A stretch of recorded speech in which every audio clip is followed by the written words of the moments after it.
শুনলাম জনাব মোহাম্মদ জমিরের কাছ থেকে। আপনার কাছে একটা ভিন্ন প্রসঙ্গে, সেটি আপনি বলছিলেন যে তথ্য প্রযুক্তি আইনের কথা বলছিলেন, এবং আমরা দেখেছি যে বিএনপির একজন নেতা এম কে আনোয়ারের বিরুদ্ধে সে বিষয়ে মামলা হয়েছে, মামলার বোধহয় শুনানিও শুরু হয়েছে।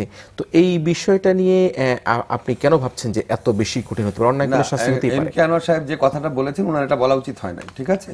কিন্তু এম কে আনোয়ার সাহেব যে কথাটা বলেছেন, এরকম কথা তো বহু কথা আওয়ামী লীগের নেতারা বলে, এরকম বহু কথা বিএনপির নেতারা বলে, এ ওরে দায়ী করে, এ ওরে দায়ী করে। এবং এম কে আনোয়ার সাহেবের বিরুদ্ধে যে কথাটা বলা হচ্ছে, ওনার বক্তব্যের কারণে সাম্প্রদায়িক উস্কানির সৃষ্টি হয়েছে। ওনার বক্তব্যের পর তো কোনো সাম্প্রদায়িক উস্কানির সৃষ্টি হয় নাই। ওনার এই কথা বলার প্রতিক্রিয়া হিসাবে বাংলাদেশে কোনো সাম্প্রদায়িক ঘটনা ঘটেছে? ঘটে নাই তো। যেখানে অ্যাকচুয়াল ঘটনাই ঘটে নাই সেখানে আপনি উস্কানি দেখলেন কোথায়?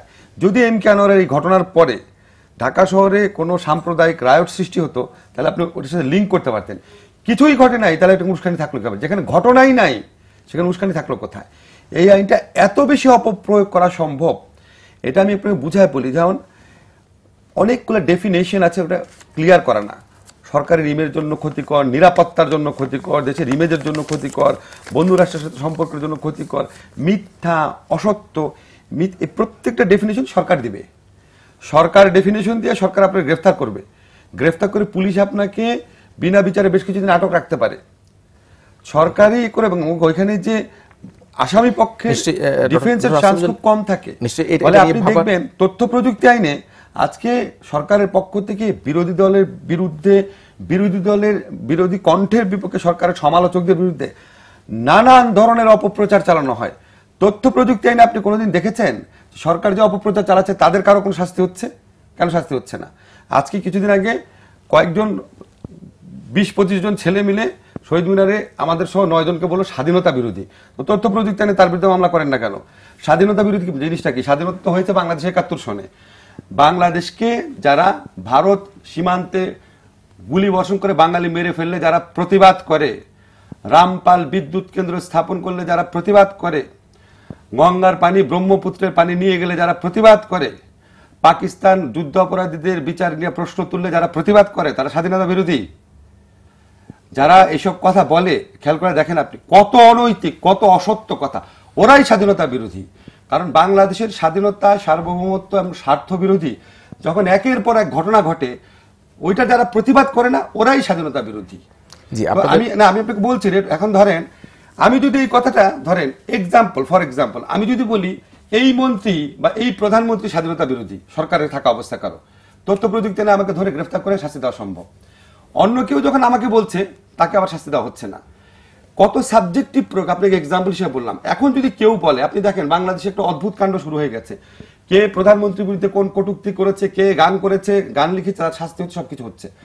আপনি যদি সোশ্যাল মিডিয়াতে যান, বেগম খালেদা জিয়া থেকে শুরু করে আওয়ামী লীগ বিরোধী যারা আছে, আওয়ামী লীগের পক্ষ যারা আছে, যারা আওয়ামী লীগের সমালোচনা করে যৌক্তিক, সমস্ত মানুষ সম্পর্কে যে জঘন্য কুৎসা রটনা করা হয়, তার কোনোটার কোনো শাস্তি হয়?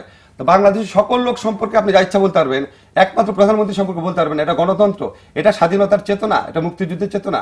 আমরা মুক্তিযুদ্ধ করেছিলাম এমন একটা বাংলাদেশ তৈরি করার জন্য যেখানে একটা মানুষ হচ্ছে সম্রাটের মতো সমস্ত কিছুর ঊর্ধ্বে, আর বাকি সবাই হচ্ছে সাধারণ মানুষ। বাকি যার সম্পর্কে যা ইচ্ছা বলা যাবে, আইন আদালত কিচ্ছু বলবে না। একজন মানুষ সম্পর্কে কিছু বললে, উনার পরিবার সম্পর্কে কিছু বলে, আপনি 7 বছরে জেলে যাবেন।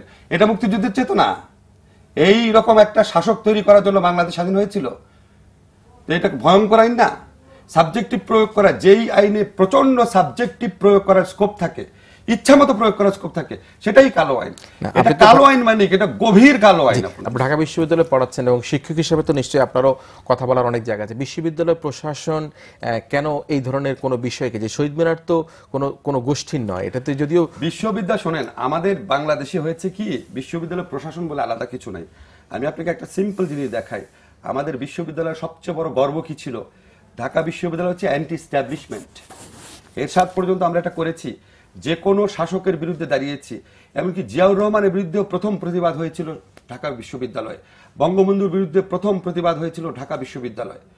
এর সাথে সমস্ত হয়েছেই ব্যাপক গণ আন্দোলন। বেগম খালেদা জিয়া এবং শেখ হাসিনার আমলে এসে ঢাকা বিশ্ববিদ্যালয় তার এই চরিত্র হারিয়েছে। ঢাকা বিশ্ববিদ্যালয় এখন আর অ্যান্টি এস্টাবলিশমেন্ট না, এটা হচ্ছে এস্টাবলিশমেন্টের একটা লেজুর বৃত্তি, একটা প্রতিষ্ঠানে পরিণত করেছে ঢাকা বিশ্ববিদ্যালয় কিছু কিছু শিক্ষক, কিছু কিছু ছাত্র নেতা, সকল ছাত্র নেতা। আপনি ঢাকা বিশ্ববিদ্যালয়ে দেখবেন সরকারের অনাচারের বিরুদ্ধে, সরকারের অত্যাচারের বিরুদ্ধে, গুমের বিরুদ্ধে, সরকারের ভারত তোষণ নীতির বিরুদ্ধে, সরকারের দুর্নীতির বিরুদ্ধে কোনোদিন কোনো মিছিল মিটিং হবে না, সরকারের পক্ষে হবে। জিন্দাবাদ জিন্দাবাদ বা জয় বাংলা করতে করতে বেহুশ হয়ে মিটিং করবে। এই ব্যাপারে একদল শিক্ষক আওয়ামী লীগ আমলে আওয়ামী লীগের উচ্ছিষ্ট ভোগ করে এই পদ পায়, জি, নিশ্চয়ই। ডিসি হয়, এই হয় সেই হয়, বিভিন্ন কর্পোরেশনের চেয়ারম্যান হয়, ব্যাংকের চেয়ারম্যান হয়, হয়ে নগ্ন দালালি করে। ফলে ঢাকা বিশ্ববিদ্যালয়ের কাছ থেকে যারা এটা আশা করছেন তারা বোকামি করছেন। ঢাকা বিশ্ববিদ্যালয় আলাদা কোনো অস্তিত্ব না, এটা সরকারের ঢাকা বিশ্ববিদ্যালয়ের প্রশাসন, যেটা ঢাকা বিশ্ববিদ্যালয় না, ঢাকা বিশ্ববিদ্যালয়ের প্রশাসন সরকারের এক্সটেন্ডেড অংশে পরিণত হয়েছে। জি জি আমি